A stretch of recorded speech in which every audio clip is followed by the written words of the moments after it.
Hello everyone. In previous lecture we have studied about the male and female reproductive system.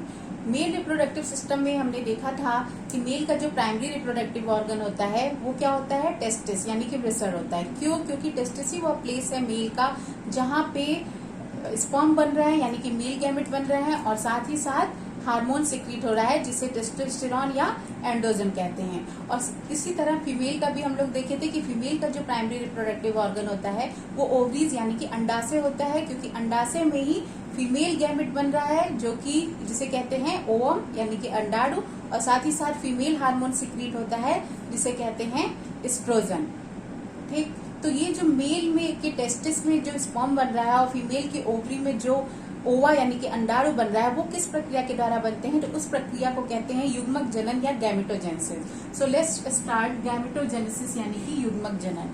तो युग्मक जनन आप लोग समझ ही गए, युग्मक बनने की प्रक्रिया कहलाती है युग्मक जनन। देखिए युग्मक जनन में 3 स्टेप है। पहला स्टेप है, पहली प्रावस्था है मल्टीप्लीकेशन फेज या गुणन प्रावस्था, दूसरी प्रावस्था है ग्रोथ फेज या वृद्धि प्रावस्था, और तीसरी प्रावस्था है मैचुरेशन फेज या परिपक्वन प्रावस्था।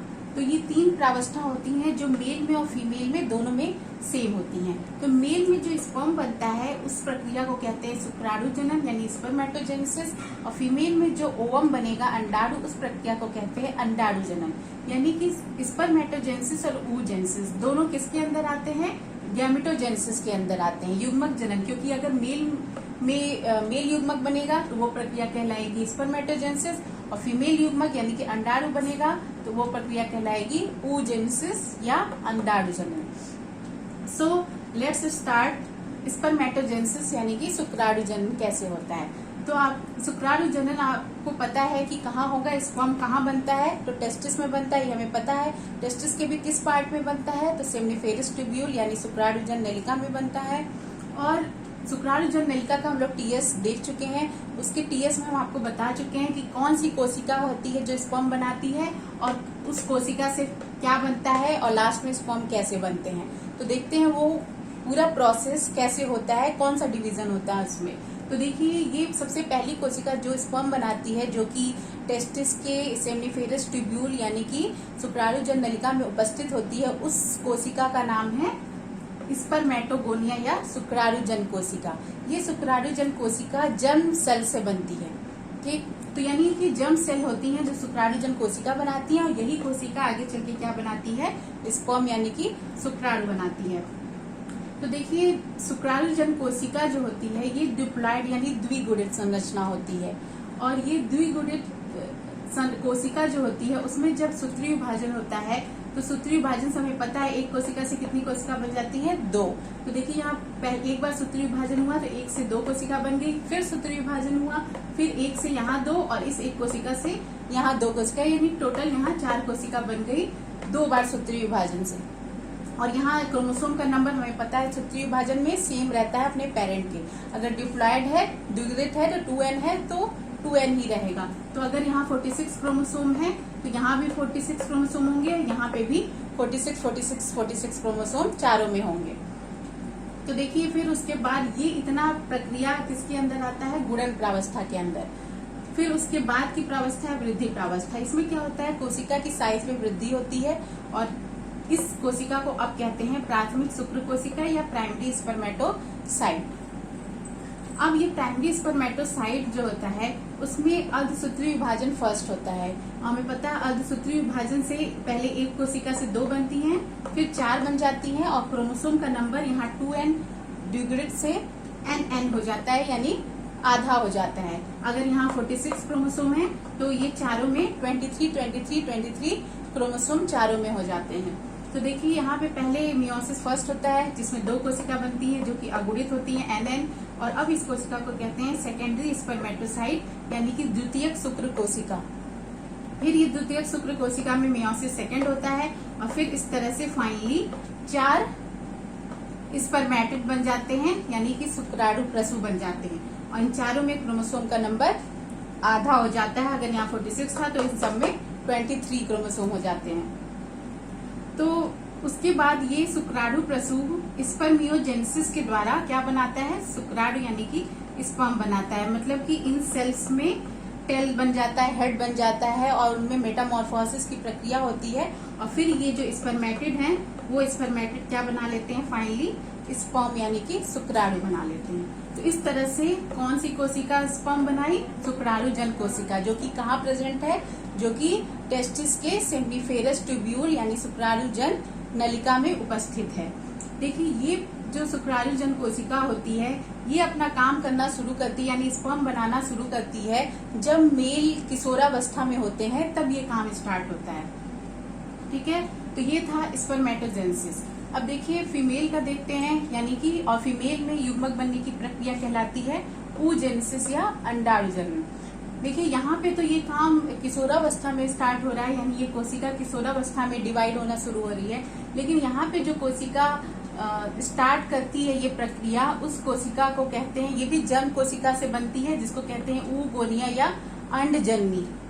ठीक, ये जो oogonia या अंडजननी होती है तो ये फीमेल की बॉडी में भ्रूणी अवस्था से ही प्रेजेंट होती है, यानी जन्म के पहले से ही बहुत सारे जर्म सेल्स, कई मिलियन जर्म सेल्स होते हैं, उनमें से एक oogonia यानी कि एक कोशिका जो होती है वही परिपक्व होती है, मैच्योर होती है और वही आगे चल के क्या बनाती है, अंडाणु। यानी कि एक समय में एक ही जन्म कोशिका, एक ही oogonia अंडाणु बनाने का काम करेगी, एक महीने में एक ही अंडाणु बनेगा। तो देखिए इसमें स्टार्ट करते हैं। अंडजननी जो होती है यानी कि जिस कोशिका से ओवम बनता है वो कोशिका भी यहाँ की तरह क्या देखेंगे, डिप्लॉयड यानी द्विगुणित होती है, 2n होती है। फिर उसमें भी सेम ऐसे ही है, गुणन प्रावस्था चलती है। गुणन प्रावस्था में क्या होता है, सूत्र विभाजन होता है, एक कोशिका से 2 बनी, फिर सूत्र विभाजन होता है, फिर 4 कोशिका बन जाती है और क्रोमोसोम का नंबर द्विगुणित ही रहता है, यानी 46 है तो 46 ही रहता है। फिर चलती है कौन सी प्रावस्था, वृद्धि प्रावस्था। वृद्धि प्रावस्था में जैसे यहाँ पे प्राथमिक शुक्र कोशिका बना था, यहाँ पे प्राथमिक अंडक बन जाता है और ये भी क्रोमोसोम का नंबर इसमें 2n यानी कि 46 ही रहता है और इसे कहते हैं प्राइमरी oocyte। फिर उसके बाद कौन सी प्रावस्था शुरू होती है, मैचुरेशन फेज या परिपक्वन प्रावस्था। परिपक्वन प्रावस्था में जैसे हम यहाँ देखे थे मियोसिस हुआ था, अर्धसूत्री विभाजन, यहाँ भी अर्धसूत्री विभाजन होगा। तो देखिए यहाँ पे जब अर्धसूत्री विभाजन फर्स्ट हुआ, जैसे यहाँ कोशिका बनी थी, यहाँ भी 2 कोशिका बनी, लेकिन डिफरेंस क्या है, यहाँ की दोनों कोशिका सिमिलर थी, समान थी, लेकिन यहाँ पे एक कोशिका छोटी बनेगी, एक कोशिका बड़ी बनेगी। ये कोशिका जो होगी वो कहलाएगी सेकेंडरी oocyte यानी कि द्वितीयक अंडक, और यही हमारी वो कोशिका है जो आगे चल के अंडाणु बनाएगी। और ये वाली कोशिका कहलाती है फर्स्ट पोलर बॉडी और ये आगे चल के डिजेनरेट यानी कि नष्ट हो जाती है। फिर देखिए यहाँ पे उसके बाद मियोसिस फर्स्ट के बाद होता है मियोसिस सेकेंड। तो ये कोशिका तो हमारी ओवम बनाएगी नहीं, बनाएगी ये वाली कोशिका। तो इस कोशिका में फिर मियोसिस सेकेंड होता है और मियोसिस सेकेंड के द्वारा फिर से हमें पता है एक कोशिका से 2 बन जाएगी और यहाँ क्रोमोसोम का नंबर अर्धसूत्री विभाजन में क्या होते हैं, आधा हो जाता है। अगर यहाँ 46 था तो यहाँ 23 क्रोमोसोम सब में हो जाते हैं। तो देखिए यहाँ 23 क्रोमोसोम होने के बाद यहाँ जो मियोसिस सेकेंड हुआ, यहाँ फिर से 2 असमान कोशिका बनी, एक कोशिका छोटी बनी, एक कोशिका बड़ी बनी। तो जो छोटी वाली कोशिका है उसको सेकेंड पोलर बॉडी बोलेंगे क्योंकि फर्स्ट यहाँ है बन चुकी है और ये भी धीरे धीरे डिजेनरेट हो जाएगी। और जो हमारा मेन फीमेल गैमेट है वो हमारा ये वाली कोशिका है जिसे कहते हैं ooted, जो आगे चल के कहलाएगा ओवम या अंडाणु। तो देखिए यहाँ पे अंडाणु या ओवम बन गया। ये अंडाणु या ओवम कहाँ किस कोशिका से बना, oogonia यानी अंडजननी से बना। और ये पूरी प्रक्रिया कहाँ हो रही है, ओवरी यानी कि अंडाशय के अंदर हो रही है। अंडाशय के अंदर ये कोशिका क्या बना दे रही है, अंडाणु। यहाँ पे हम देखे थे कि स्पर्मेटोजेनेसिस में 4 स्पर्म बनते हैं एक शुक्राणुजन कोशिका से, या 4 स्पर्म बनते हैं, यानी कि मेल की बॉडी में कई सारे स्पर्म, कई करोड़ों स्पर्म बन जाते हैं। लेकिन फीमेल की बॉडी में एक टाइम में यानी एक मंथ में केवल एक ही ओवम यानी कि अंडाणु बनता है, क्योंकि एक ही oogonia मैच्योर होती है, वही आगे ये प्रक्रिया करती है।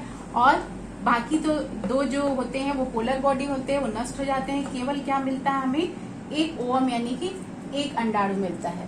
तो ये था अंडाणु जनन। दोनों में 3 प्रावस्थाएं होती हैं, गुणन प्रावस्था, वृद्धि प्रावस्था, और यहाँ से यहाँ तक जब अर्धसूत्री विभाजन होगा तो वो कौन सी प्रावस्था होगी, वो कहलाएगी परिपक्वन प्रावस्था या मैचुरेशन फेज। फिर देखिए इसमें एक चीज, यहाँ जो मियोसिस फर्स्ट होता है, इतना काम तो यानी कि सेकेंडरी oocyte बनने तक का काम, द्वितीयक अंडक बनने तक का काम तो ओवरी में होता है, लेकिन इसके आगे का काम ओवरी के बाहर होता है। देखिए आपको बताया कि फीमेल का जो रिप्रोडक्टिव ऑर्गन होता है उसमें ये क्या है, ये है फैलोपियन ट्यूब।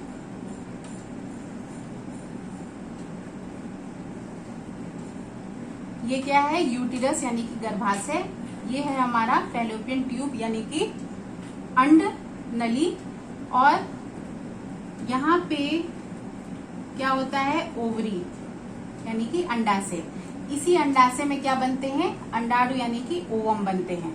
ठीक, तो ये अंडाशय में ओवम तक बनने की प्रक्रिया नहीं होती है, केवल इस अंडाशय में क्या बनता है, सेकेंडरी oocyte यानी कि द्वितीयक अंडक तक बनने का काम होता है। जैसे ही द्वितीयक अंडक यहाँ बन जाता है, यहाँ से ये द्वितीयक अंडक बाहर निकल जाता है और कहाँ पहुंच जाता है, इस फैलोपियन ट्यूब यानी कि अंड नली में यहाँ पहुंच जाता है। और यहाँ फैलोपियन ट्यूब में पहुंचने के बाद ये क्या पहुंचा है, ये पहुंचा है सेकेंडरी oocyte यानी कि द्वितीयक अंडक यहाँ पहुंचा है। फिर जब मेल का स्पर्म फीमेल की बॉडी में इंटर करता है तो ये स्पर्म यहाँ यूटिरस से होता हुआ जब इस फैलोपियन ट्यूब में पहुंचता है, तब जाके ये जो द्वितीयक अंडक है उसमें कौन सी प्रक्रिया होगी, मियोसिस सेकेंड होगा, और तब जाके क्या बनेगा, हमारा अंडाणु यानी कि ओवम बनेगा। यानी कि ये अर्धसूत्री विभाजन सेकेंड जब फर्टिलाइजेशन होने के जस्ट पहले होता है, यानी जब स्पर्म पहुंचता है तब जाके मियोसिस सेकेंड की प्रक्रिया होती है, यानी कि द्वितीयक अंडक से क्या बनता है, अंडाणु। ये काम जस्ट फर्टिलाइजेशन के पहले होता है, बाकी द्वितीयक अंडक तक बनने का काम कहाँ होता है, ओवरी के अंदर होता है। ठीक, और एक टाइम में यानी एक मंथ में एक ही ओवरी बनती है, एक ही ओवरी कह रहे हैं सॉरी, एक ही ओवम यानी कि एक ही अंडाणु बनता है एक टाइम में, एक मंथ में। तो ये था अंडाणु जनन। In next lecture we will study about the TS of ovary.